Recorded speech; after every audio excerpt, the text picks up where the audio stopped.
see auto on see, mis lihtsalt tekitab sõidurõõmu.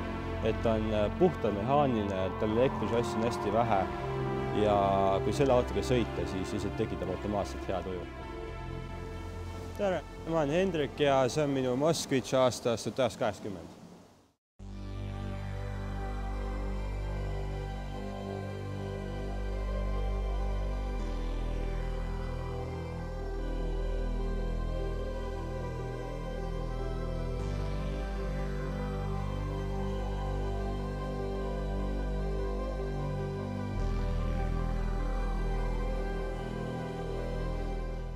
Selle auto saamise lugu on päris lihtne, et kui jalutasin sõbraga väljas, siis märkasime, et üks roheline Mosse seisab kuidagi hoovis.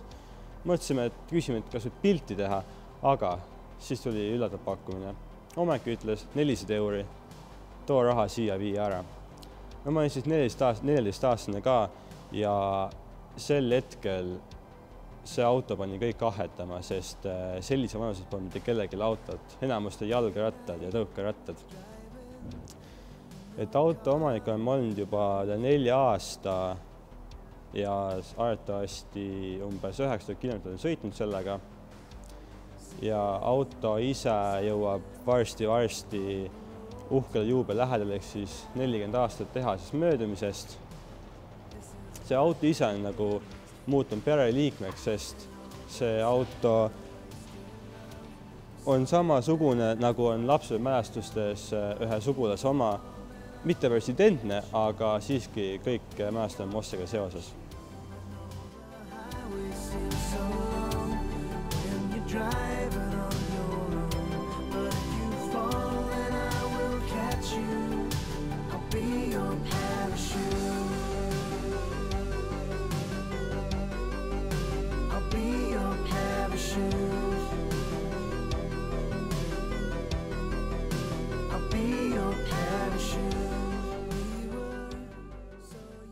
Sellel Mossel on siis 1,5 liitrine mootor, kõigest 55 kilovatti, aga Mosse jaoks on täiesti piisav.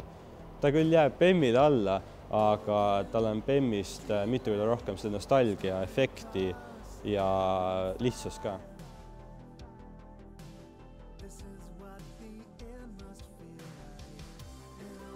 Ega Mosse ülevalpidamine väga palju ei nõuagi. Tuleb lihtsalt soolast eemal hoida, kontrollida õlisid ja kui vaja, siis natuke kaitsmidega mässata. Aga üldiselt on ta hästi töökindel auto. Salong on hästi haruldane. Sellel Mossel on punane kunstnahk sisu, mis on eriti defitsiitne. Ta oli kunagi defitsiitne ja on siiamaani. Et auto ise on Express mõeldud, järelikult tal on välismaised näidikud, ehk siis kui teistel on venekeelsed näidikud, siis selle auto on ingliskeelsed.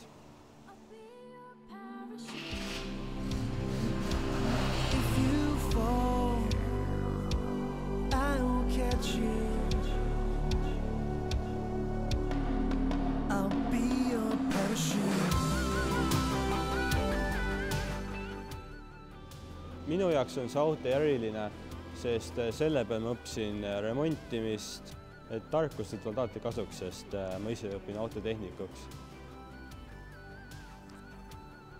Selle autoga sõitmine on täiesti teistsugune kui lääne autoga.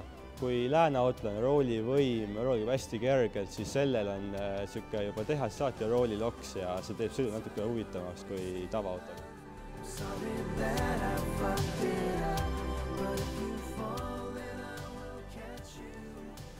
Selle autoga on hästi palju mälestusi